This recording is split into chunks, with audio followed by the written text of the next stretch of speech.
呢個好多謝一班有心有力嚟自香港嘅文化人聚集咗喺多倫多搞漂書，每次都去玩得好開心。今次又俾大家睇下我有啲咩收穫，其實都係揀埋一大堆武俠小說，晏啲同大家介紹一下。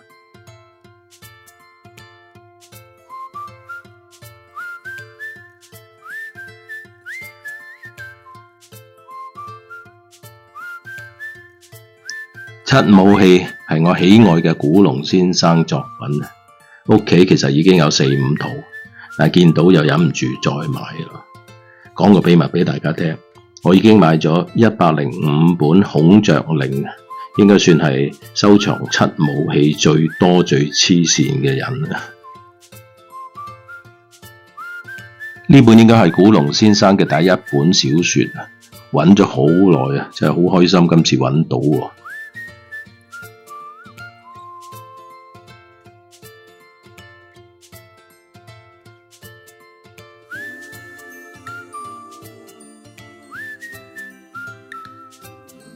梁羽生先生嘅小說收藏得比較少，咁又要嚟多套啦。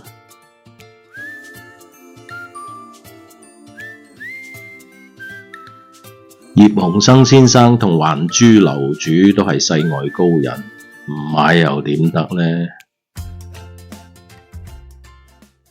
黃道勞先生喺臥虎藏龍之前呢，細個已經成日聽爸爸提起嘅。